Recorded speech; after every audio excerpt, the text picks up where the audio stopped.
Good morning, good afternoon, and good evening, agents. Damn, it feels good to say that again. I am Mountie Carl, and welcome to a Let's Talk right here on the pause screen. I had originally made a video that was going to debut today or yesterday, speculating about the Division 2, where it would take place, all that good stuff. But since this is the first official Division video Let's Talk on the pause screen for the new year, I wanted to dive in a little deeper. So let's start things off right with the actual aftermath announcement and then go right into the gameplay, because I want to talk about the actual aftermath announcement. So let's go ahead, get paid, and then we'll get right to it.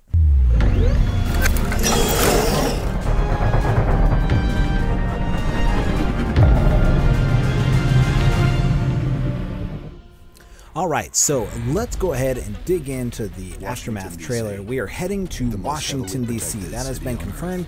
This is the location of the Division 2. The Division 2 takes place just 6 months after the initial outbreak, so this game here takes place sometime around May, June of 2016. I would have hoped that they would have brought it up to date in 2019 for this next one, which wouldn't have been that hard, but looking at both the aftermath and gameplay trailer, it could have very well taken place 3 years after the outbreak. But here we are, summer of 2016, and actually for those wondering why it's not taking place in 2018, 2019 in the game, well, let me explain. It's gotta be a lot easier to keep continuity and storyline and lore straight immediately following the initial outbreak than seeing a huge sweeping changes over the 3-year period that we would have missed. I mean, civil unrest for 3 years is a long time, and I'm not sure anyone will buy that things were still this bad 3 years after that. But this trailer seems to think more time has passed. I mean, it looks like more time has passed than just 6 months. I mean, people growing crops on their rooftops. Maybe so, though. Who knows? So 11 seconds in, we get our look at the game map, or at least what I believe is the game map that we'll be playing in. I went ahead and overlaid it with Google Maps. I'm going to post that up right now. And this should be a pretty accurate starting area for what we'll see in the initial mapping of this game once it launches. So back to the timeline, 27 days after the attack, the outbreak, Washington has fallen. So sometime at the end of December before the new year. So sometime in 2015, Washington has fallen. That means this may have nothing to do with Aaron Keener. I know that a lot of people are really going to hate on that idea that this story may have nothing to do with Aaron Keener, and I'm not a fan of that. I'm just saying it might not have anything to do with him, but we may find out that he's not our main antagonist. He may be just a pawn in this, and there's something bigger going on. He may have passed off something. He may be the leader of a group or some other faction when we get to Washington, D.C. I believe we'll get closure on him, but we're not going to get the story that we're looking for to close the loop for the Division. So from day one of the outbreak to the event in New York, 27 days in, Washington, D.C.'s fallen. We aren't sure when it fell, as we weren't given exact dates of Wave 2's arrival. I'm trying to put this in the perspective of how it lines up with the New York.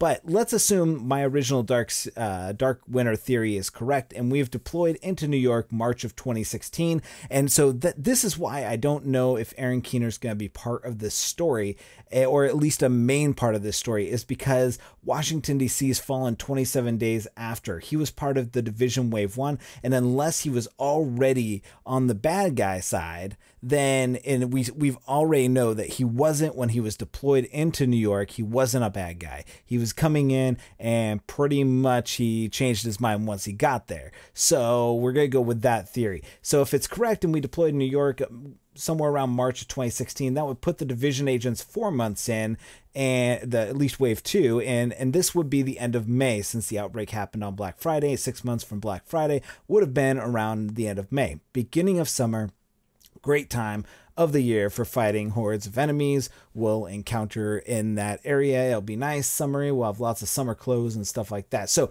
we get a brief history of how it happened: rioting in the streets by rioters, shooting at the National Mall, and then troop withdrawal to bunkers. Sounds familiar. I mean, this is exactly how New York went down. So there's a lot of similarities as to how these things gone down. America is on the brink of collapse. Well, it sounds like it already has collapsed. Finally, we get to the people. Similar to the Division and what New York had. Some people are surviving in the area, but it sounds like Washington folk aren't just going to wait around for some feds to fix it. It sounds like we actually might get some civilian interaction, whether for some support or interference or some red herring or something like that, where they're going to be a factor in this and not just people running around and dropping crap on the floor. I think this is going to be an interesting gameplay mechanic if that is indeed there. We'll probably find out more once the Ubisoft statement has gone out. Then comes the Civil War statement. It looks like they're trying to set this up for a civil war, division agents versus the government, with a nice symbol of the crosses detailing the lives lost of the look of the cemetery. So we have a cemetery which looks a lot like Arlington Cemetery, where all the soldiers are buried, but that's not anywhere near where we're going to be playing at. So maybe a DLC will actually take us to the National Cemetery, which is actually right just to the right of the map that I just showed you. And maybe we'll get that expanded game map. But so we finally finish up. The government's fallen and only the corrupt organization is left. Perhaps Aaron Keener made it out of New York in March and back to Washington, D.C. in that time frame. That's why we don't ever see him again. He made it out and isn't coming back to New York. So we don't ever see him. He's kind of ditched everybody and taken Sri Lanka with him, or Chirlanka with him.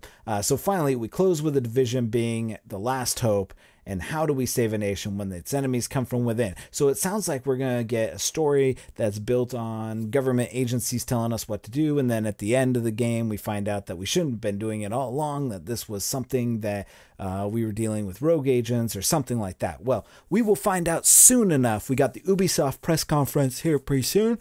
And so it's going to be an interesting date this week, or just a conference and all that stuff. So let's go ahead and dive into the gameplay trailer, because I got some thoughts on that and I want to share those before we move on. All right, so let's go ahead and get into this. This is powered by Snowdrop, of course. Let's go ahead and start looking in. We're opening up on some rain here. It's obviously summer. It's a very tropical area. There has been some growth. I have a feeling this is probably somewhere that I have no idea, actually, because it appears that Washington, D.C. has some sort of strange occurrence of wooded area. I've never seen Washington, D.C. like that. And so we get our first look of the agents that we're going to be playing with, and it looks like what we have here is we have our summer attire. And so as you can see, we have our ETF agents, which are Elite Task Force. And oh, it looks like we might be at the zoo. I'm not 100% sure.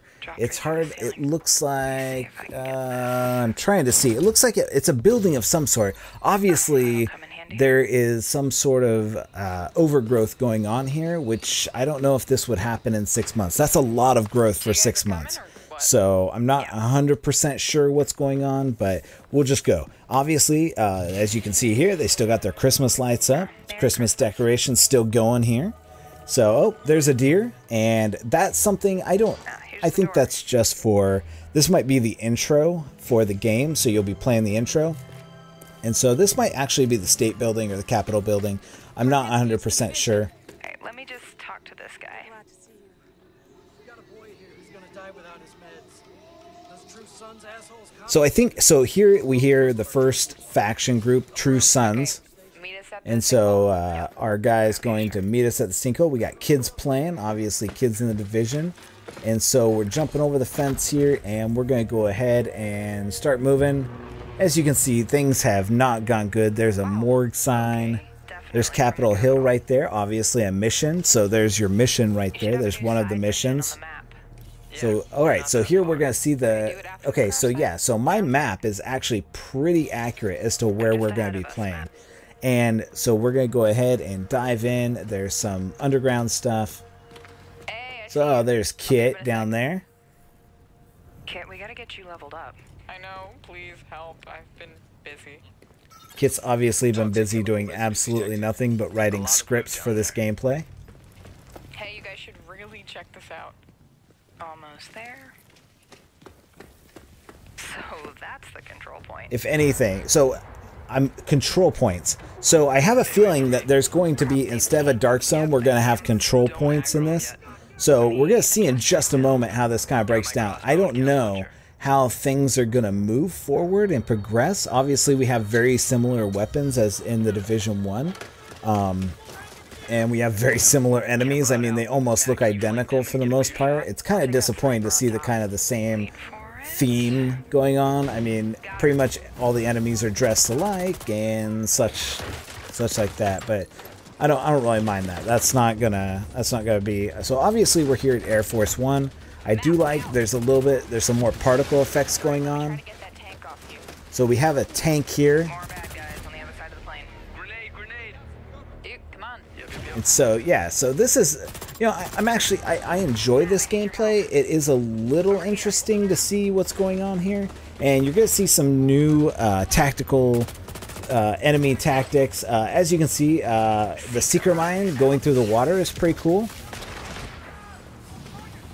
And so it looks like he has some sort of gel that he sprays at her. I don't know why she can't break out herself. Like, she should be able to hit that with herself, but that's a cool new game mechanic that they're going to add in. Some of these things I don't, you know, if you remember the E3 trailer from a while ago, I've been looking through this to figure out, like, what it is that's not going to be in here. Like, what is it that's not going to be in here? So that's going to be pretty interesting. I do like, I don't think it's going to be a one-shot crossbow to the chest. That's not happening. I don't think that that's going to happen. It's going to be multiple crossbows. But here we have the tank. This guy kind of flanks the tank in a way that I wouldn't have flanked him. Like, why isn't the tank shooting at him? Thank you for the revive, Meg. So, and then he's just gonna, the tank's just gonna ignore this guy here. And here's the gadget. We see the hive. Looks very much like the Jericho missile from Iron Man, which is pretty cool. Do like that. There's our drone. As you remember, we've seen drones in the Division before. However, they did not make it into the actual game. So I want to go ahead and talk to you about what I just saw there. So he shot him in the knee and actually brought him down to his knee. So they've captured the control point. This is very interesting because I assume that this is in the open world. And so once they have the control point, I believe that there's some other things like, so control points are going to be a big factor. And I think that that's going to be like turning the tide of the division. So it's going to be interesting to see how control points actually come into play here. This is a very cool scene. Who's shooting and why were they shooting?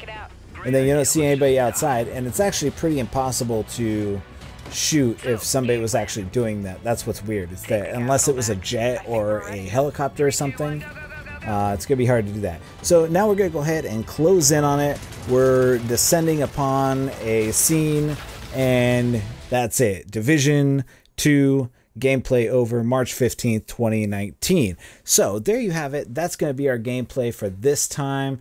I thank you guys for watching this video. I definitely am going to have more commentary as we progress through this this next week, and how things are going to end up turning out in the end of how it basically comes together. I'm going to be really interested to see how this comes together and what is going on here. So if you guys enjoyed this video, go ahead, drop a like on it. I want to get you guys more Division videos, more interesting stuff. Hop on over to, I know Infamous did a live reaction stream. I know that Afflicted Gamer did a live reaction stream. So go ahead and hop over to their channels and see what's going on over there. You're going to see a lot of YouTube videos coming out from YouTubers who aren't really Division YouTubers. You're going to see a lot of them coming out of the woodwork just to make a couple bucks off you guys watching them. I would highly suggest you go and watch Marco Styles' video, or people that have been, playing the Division for the last 3 years. Like, don't go and watch these guys. Like, I see on the top, like, and no hate against Stone Mountain, but he hasn't played the Division for 3 years. Please, like, he's going to give you guys an honest opinion as to how it looks when he hasn't played 1.8.2 or 1.8.1. He probably hasn't played since early release or whatever that is. So we need, if you guys want the honest opinions of how this feels, go and hit up those Division YouTubers that have been making videos. Matt goes Buck, Bond Diesel, all those guys who, Taylor, Cal, all those guys who have been doing this from the beginning, who are there at E3, who are making these videos. Go watch those guys and get their reactions, because somebody who hasn't been playing this game, like a Stone Mountain or even Skill Up, he hasn't played this game in forever. Like, I would not take their opinions and go ahead and wrap them into this game. They're just popularity griefing, you know, they just want your money. That's all it is. They're just trying to get on the hype train and get in there. They don't care about the game or anything out like that. Not like the people that have been playing it for the last 3 years and have invested the majority of their YouTube channel and their livelihood depending on this. So anyways, thank you guys. That's my soapbox. So thank you guys for watching. I look forward to hearing you guys' feedback. What do you guys think about the Division 2? I think it's going to be a bad time releasing March 15th. There's just so many games coming out. I think that they need to move the release date up, and if they don't want to go head to head with Anthem, I mean, I'd rather go head to head with Anthem at releasing on February 22nd than going, you know, basically being second fiddle to them. That's just my opinion. So thank you guys for watching, and we'll see you guys next time. For all of us here at the pause screen, I am Mountie Carl. Unpause.